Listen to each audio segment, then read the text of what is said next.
All right, so clearly I decided to create something a little more unique in telling this story. Well, not story, but sharing what happened with the supervisor at my job. But I wanted to make it interesting, so you got a little background music,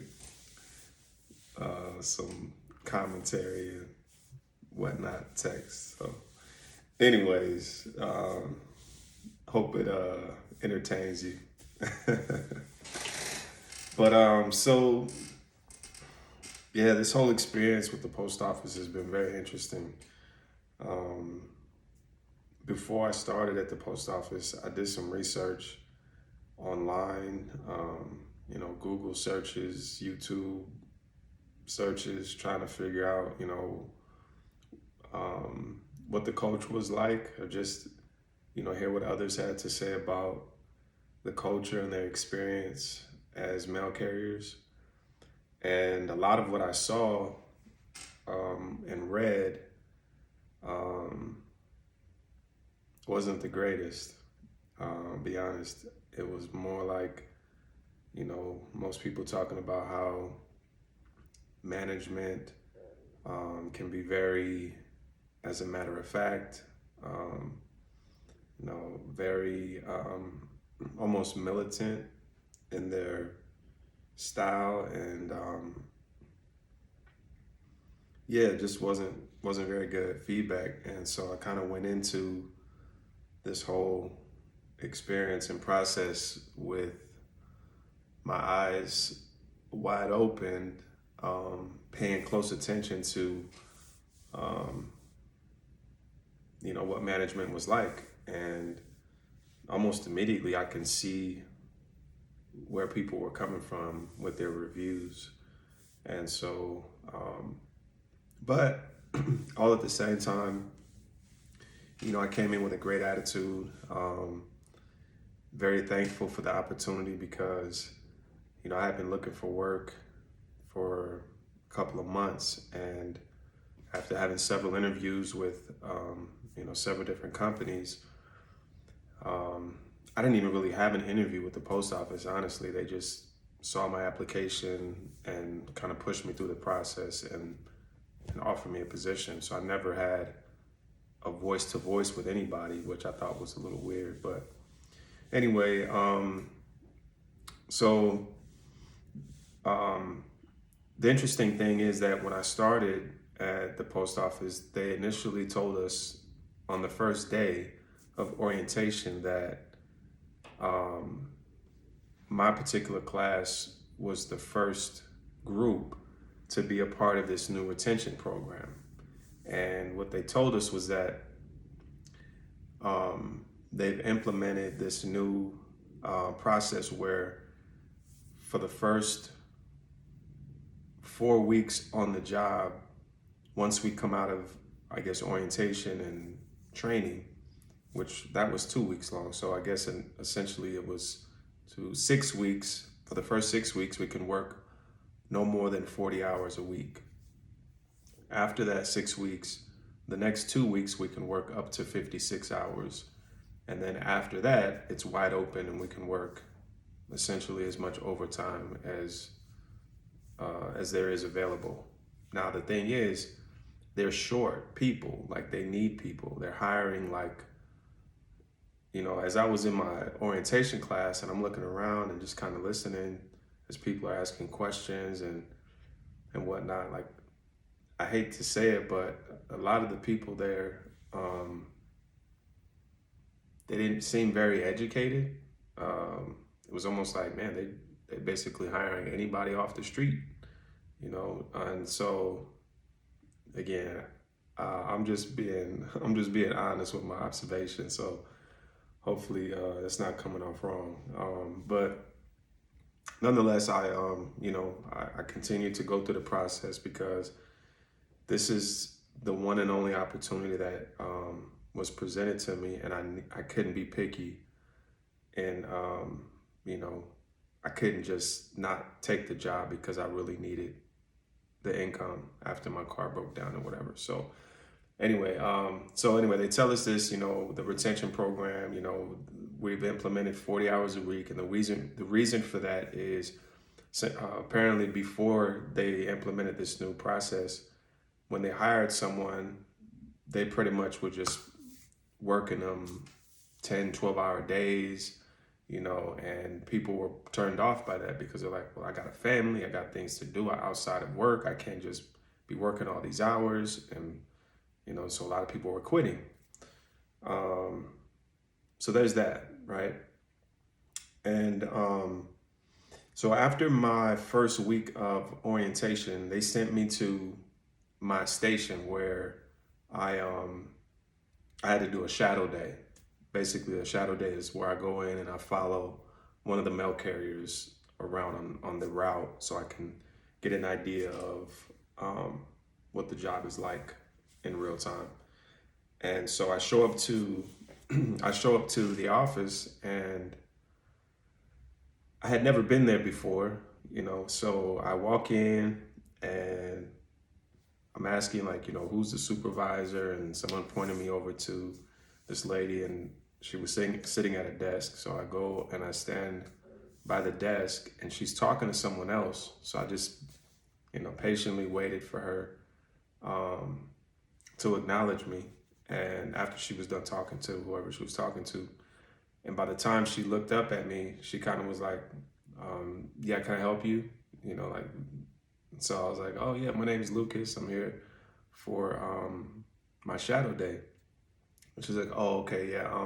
Just go, you're gonna go stand, and like, I want you to go wait over there. And she kind of pointed in a general direction. And then she said something I couldn't understand, like, basically, and knowing now what she was probably saying was like to go stand at a specific route. She like gave a number or something, but again, it's my first time there, so I have no clue what she really meant by that. And so I stood there, and I looked over, I'm like, she's pointing in a direction that literally I can go stand anywhere, like, but I don't know where I'm supposed to go stand. So I stood there and then but right away, she like started talking to someone else, right?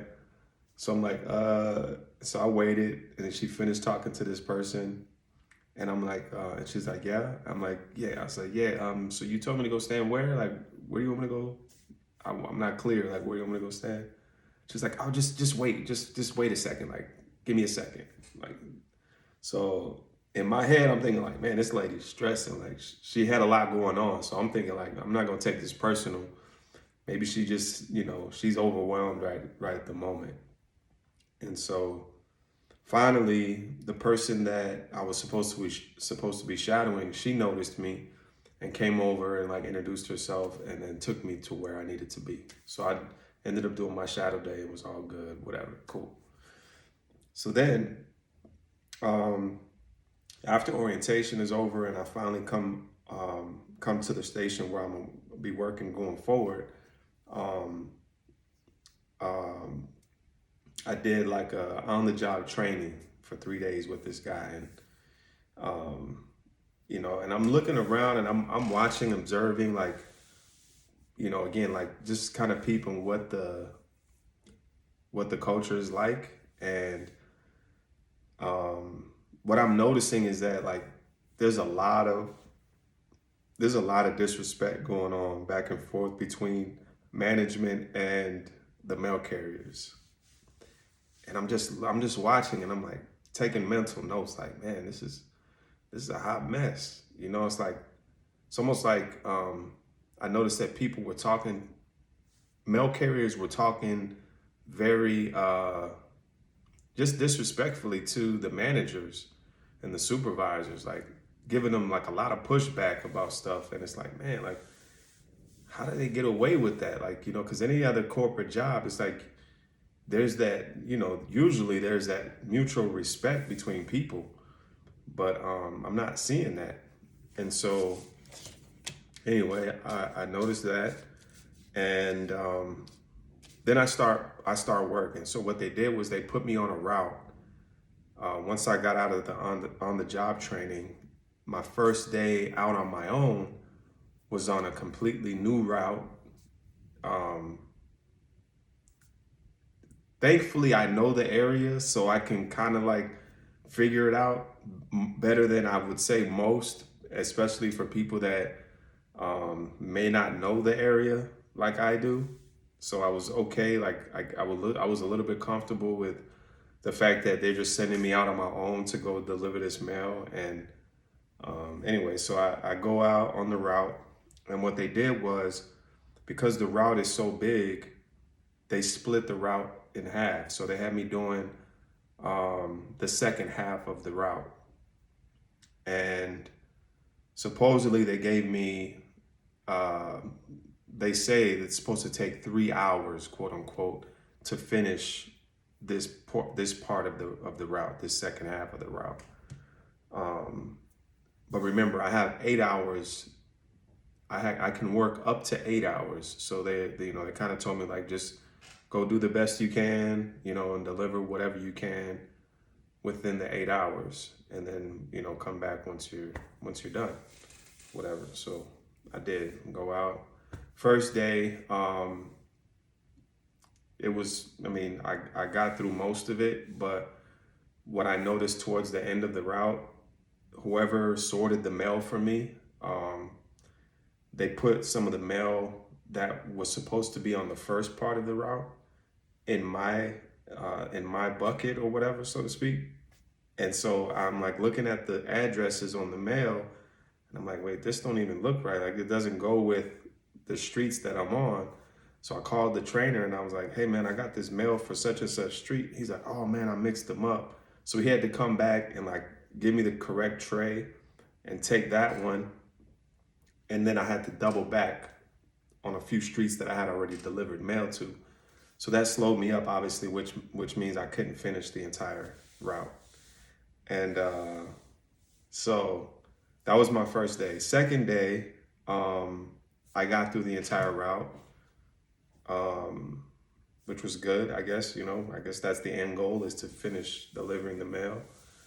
And after my second day, I come back to the office and I'm like, I put all the stuff that I need to put away, and then I clock out, and I go up to the supervisor, and it's the supervisor that I had that initial interaction with that I was telling you, who was kind of dismissing me or whatever. And so I'm standing there and she's on her computer, and then she looks up at me like, yeah, like, what do you want? type of thing. And I'm like, hey, I finished my route. I just wanted to ask you, like, at what point, like, how are you guys, how are you guys evaluating my progress? And like, is there any feedback that you can give me? Like, can I do anything better? You know what I'm saying? Like, what's that process? And then she's like, what do you mean? I'm like, well, I want to make sure I'm learning the job correctly, and I want to make sure that I'm adding value to the team, and I'm doing what I'm supposed to be doing, the way that you guys need me to do it. You know what I'm saying? So she's like, well, I don't know. I'm like, I'm not with you out on the route. And I'm like, okay. I'm like, well, let's assume that you were out on the route with me. What would you be looking for? You know what I'm saying? She's like, well, I would be paying attention as to whether or not you're following all the safety protocols, making sure you're putting the right mail in the right boxes, common sense stuff that she was saying. And I'm just like, oh, okay. I'm like, all right, cool. Well, appreciate the feedback. And then I left. Now, mind you, I left and I'm thinking like, man, these people are like, I don't understand this whole, like, their systems and their, like, just the onboarding itself is like, it's so unorganized, and honestly, again, like, I'm only speaking to what I'm speaking to now based on my experience, and I'm giving you a lot of information. This video is going to be super long, but as I'm thinking about it, week to week, I'm like, man, like, there's so many things that I see that need to be fixed. and that can be tweaked to make things better for the people that are like me, people that are new coming into the company. Like, one of which is like, if you're gonna send me out to do on-the-job training, it would make more sense for me to be doing the on-the-job training on the route that you're gonna have me work by myself. Why have me do on-the-job training on a completely different route when it's time for me to go by myself? I'm not so discombobulated, like trying to figure out where the mailbox is, what's the right, you know what I mean? Like, there's so much that can go wrong out there on the street, especially if, again, I'm by myself. I'm like having to like look at the mail and like, Google Map on my own phone, because they don't have any type of GPS. It's just like, go and good luck. You know what I'm saying? Like, oh my goodness, Lord have mercy. So anyway, here's what happened yesterday. So yesterday, I come back to the office, and let me say this too, because I'm like, I might be confusing you. After doing the second half of the route for, I want to say it was like 4 or 5 days, what they did was they switched me to do the first half. So me and this other kid who came out of training with me, he was doing the first half, and I was doing the second half initially. So they swapped us, right? So now I'm doing the first half. I did the first half for the first time for 1 day. And then the next day, I'm thinking I'm doing the first half again, because obviously I did the second half for like 4 or 5 days straight. It would make sense to do the first half for 4 or 5 days straight, so I can learn the whole route essentially and be more familiar with the whole route. Well, when I came back for the second day to do the first half of the route, the guy who sorted the mail, he was like, hey, here you go. He gave me the mail, and he said something about the mail, and I'm like, wait, like, you gave me the second half? Like, I thought I was doing the first half. And he's like, oh no, well, the other kid, he wanted to do the first half. I'm like, well, what sense does that make? You guys you're switching me up so quick. Like, I didn't have a chance to even learn, and I'm sure he didn't have a chance to learn the second half. But what I remember him telling me, the other kid, is that he didn't like the second half because there's more walking. The first half has more apartment complexes with the big, they call them MBUs, the big mailboxes where you basically just open up the containers and you're like standing there and putting all the mail without having to walk. The second half has more houses and like neighborhoods where you're like walking down the street back and forth, back and forth. So the other kid didn't like that. He's like, man, it's too much walking. Like, he was complaining about that. But I'm just like, you know what? Whatever, man. Like, I don't see how that's fair, but it's cool. Like, I'm not gonna sit here and like make a big deal about it. But whatever. So did that, and then the next day they put me back on the first half. Okay, great. Put me on the first half again. Whatever. So now I'm on the first half, and what I noticed by the time I got to the end of the route, or the portion of the route that they gave me, they added some more streets. So it was more mail to deliver on that day than there was the first time that I did that part of the route. Hopefully that makes sense. So as I'm looking at the clock, because I'm trying to make sure I come back before, the 6 o'clock mark, which is the 8 hours that I can work. So I was able to get through it. I think I walked in at like 6:15.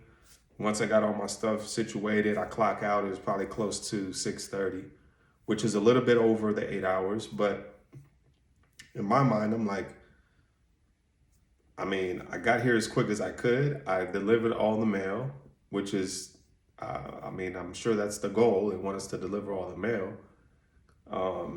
And nobody said anything. Like, there was one of the supervisors that was there. His name is Ryan. Like, he acknowledged that I was back. He's like, all right, man, appreciate it. Good job. Whatever. See you later. Boom. I leave. Okay. Now yesterday, here's yesterday. Yesterday, this lady, Christina, who I had the crazy interaction with, Um, she, I come in, oh, actually, she messaged me on the scanner that we have, and she asked me what my location was, like, what's the address that you're at? And then I was able to message her back and tell her what address I was at. Boom.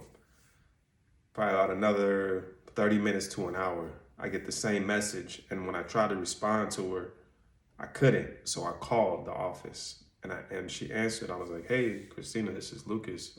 Trying to respond to your message, but the scanner for some reason is not letting me respond.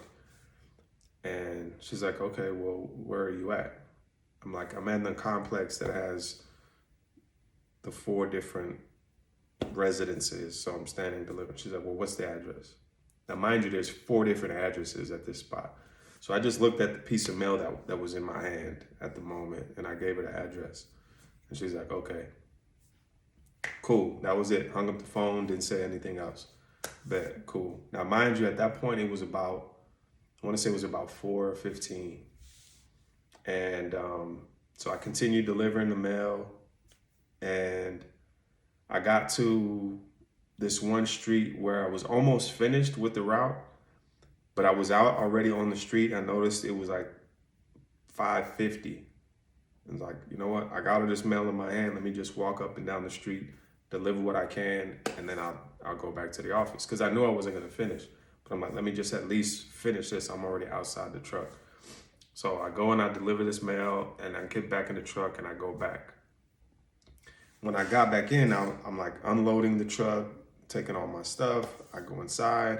Like I got, like my hands are full. I got the satchel on my arm. I got all this mail I'm holding. I'm like, wobbling over to where I need to put the mail back. And then she comes up out of nowhere and she's like, hey, Lucas. I'm like, hey. And she's like, what happened? You didn't deliver all the mail? And I'm like in my head, I'm thinking like, really? That's the question you're asking me? Like, you don't see all this mail in this bucket? I'm like, no, I didn't. I'm like, and I was annoyed. I'm gonna lie. I was super annoyed because I can see where this was going, right? So I'm like, no, I didn't. I'm like, I did the best I could, and this is what I have left. And she's like, well, where did you stop? I'm like, I don't know. It was like 26th Street was the last portion of the route. She's like, well, give me the mail that you have. Where is the mail that you have? And I'm like, it's in this bucket right here. Everything in here is what's left.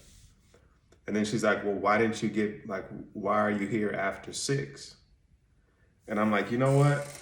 I'm like, let me say this, man. Like this whole process that you guys have going on, like it hasn't been really very clear. When I come, and she's like, you know what time is it? She's like, actually go clock out. I'm like, well, I'm in the middle of a sentence. Like I'm trying to answer your question. She's like, yeah, but it's already after 6. You need to go clock out. And I'm like, okay. So, and again, I still got stuff on my arm, whatever. So I'm like, I put all my stuff down. I get my wallet out to take the time card out, and I go clock out. So as I'm clocking out, she's literally like standing behind me, watching to make sure that I clock out. So turn around and I'm looking at her. I was like, all right, so can I talk now? Like I'm off the clock. We good? Like, are you gonna listen to what I have to say? She's like, yeah, go ahead. And I was like, you know what? Let me just say this first, just to be clear. I said, I don't know what the issue is, but I'll be honest, you have been the most unfriendly, unwelcoming person in the post office since I started working here. And I reminded her of our first interaction. I was like, I just told her exactly what I told you in the beginning. I'm like, when I got here, you were very dismissive, told me to go stand over there, barely even looked me in my face. And I'm like, I don't know what that was about. Maybe you were having a bad day. I'm like, but, you guys have been preaching, retention. And outside of the 8 hours, I guess that's you guys' biggest reasoning for wanting to try to keep people here. I was like, but honestly, the thing that I see that needs the most work is the culture. Like, you guys haven't been very welcoming to me. And, as a new person, um, that's a little bit off in my eyes because, and I've been quiet. I've been watching the whole process. And I'm not going to say everybody has been unwelcoming, and I named off some people.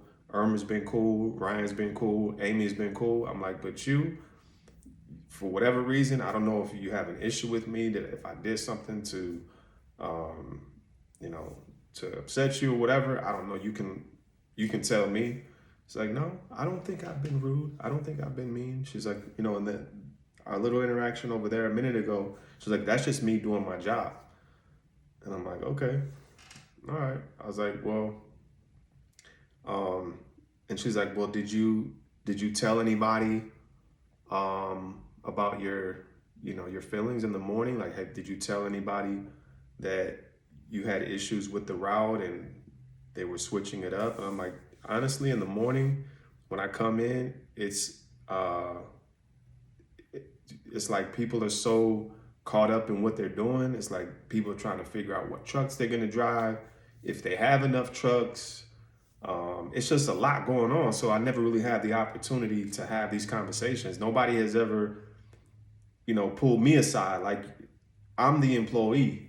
I shouldn't be the one to have to initiate these well checks and following up to find out how I'm doing. Like, that shouldn't be up to me. You guys should have a system in place to say, you know what, after day one, let's pull them aside. Let's get some feedback. Let's tell them what, you know what I mean? There's none of that. It's backwards, you know? So yeah. And by the end of that conversation last night, I was like, and hopefully you understand where I'm coming from. Like, I'm an adult, you're an adult, and I wasn't going to continue to just walk around as if everything was cool because I can only take so much, and it's at a point where I feel like I got to speak up for myself because I'm noticing the way that people talk to each other has been very disrespectful, and I'm not gonna put up with it. Like there's a you know there's a yeah, you can see this is a tough situation to be in because I try not to ruffle people's feathers, and I think you said something yesterday, and how I was treading lightly with challenging you. It's the same thing. Like, I think it's the same thing, just with the way that I'm wired. I'm not very aggressive, um, although I do need to be more assertive with people appropriately. You know what I'm saying? Respectfully. And I just have to figure out how to go about doing that and allow that to be just an opportunity for me to grow in my leadership. And so yeah. Anyway, that's it. 30-minute video. I'm gonna have to send this to you in a YouTube link because there's no way I'm gonna be able to send this to you in a text message. But yeah, thanks for watching. Hopefully it's not boring, but I appreciate you, and yeah, I look forward to hearing what you got to say about all of that. Talk to you soon.